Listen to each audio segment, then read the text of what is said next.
Welcome to my channel Deepti की दुनिया। मैं भी पानी पी रही थी तो मुझे कुछ याद आया कि इंसान को भी ना पानी के जैसे होना चाहिए। जैसे पानी हम किसी चीज़ में डालते हैं, किसी बर्तन में डालते हैं तो उसका शेप ले लेता है, वैसे ही इंसान को भी होना चाहिए कि इंसान जिस भी परिस्थिति में हो उसे उसमें ढल जाना चाहिए। जैसे अगर आपके पास दुख की स्थिति है तो आपको, मैं नहीं कहती दुखी होना चाहिए, बट उसको टैकल कैसे करना है वो आपको आना चाहिए। अगर आपके जीवन में मुश्किल है, वो तो सबके जीवन में आती है, तो उन्हें भी हमें डटकर उनका मुकाबला करना चाहिए। और पानी की एक और ख़ास बात है कि इसमें जो भी हम रंग डालते हैं वो इसमें घुल जाता है ना। तो वैसे ही अगर हमें अच्छे गुण कहीं से मिलते हैं तो हमें उन गुणों को अपने अंदर संभाल लेना चाहिए। और अब गुण है, मान लो पत्थर है ना, तो पत्थर अगर हम पानी में डालेंगे तो वो पत्थर नहीं घुलेगा। तो उसी तरह से अब गुणों को भी अपने में घुलने नहीं देना चाहिए। हालांकि हमारे आसपास जो है वो बहुत सारे अच्छी बातें और बुरी बातें हमें सुनने को मिलती हैं, मगर हम कौन सी चीज़ को अपनाएं और कौन सी चीज़ को हम छोड़ दें वो हमारे इंटेलेक्चुअल पावर यानी कि हमारी मानसिक शक्ति और स्थिति पर निर्भर करता है।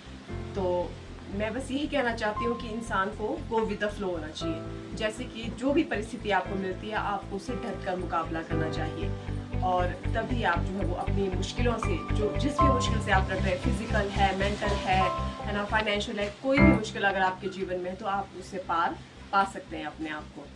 तो बाकी पानी पीते रहिए और हाइड्रेटेड रहिए। हाँ, साथ में एक और बात, जब पानी में, जैसे कि मान लो ये है पानी का दूसरा रूप, है ना, ये पानी का दूसरा रूप है, ये हार्ड है। ये हार्ड क्यों है? क्योंकि जैसे ये पानी मैंने बताया कि इंसान की तरह है, अगर इंसान में भी अकड़ आ जाए, अहंकार आ जाए, तो वो इंसान भी इस बर्फ की तरह सख्त हो जाता है ना, और उसके पास जो कोई भी चीज़ घुल मिल नहीं सकती आसानी से।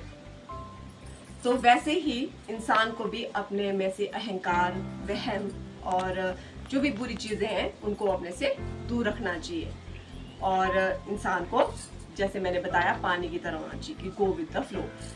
कि जैसे भी बाहर की जो भी दुनिया है, हालांकि हमारे आसपास देखो कितना कुछ हो रहा था, कुछ अच्छी बातें हो रही होती है, कुछ बुरी बातें हो रही होती हैं, तो हमें क्या चीज़ अपने में समानी है वो हमारा जो है वो मन जानता है ना। और मुझे भी बहुत से लोग कहते थे कि पहले आपको देख के लगता है आप बहुत ज़्यादा घमंडी होंगे, बहुत ज़्यादा ईगो आप में होगी। तो फिर मैंने कहा नहीं, ऐसा कुछ भी नहीं है, तो ईगो क्यों होनी, घमंड क्यों होना, किस चीज़ का घमंड हम करें, है ना।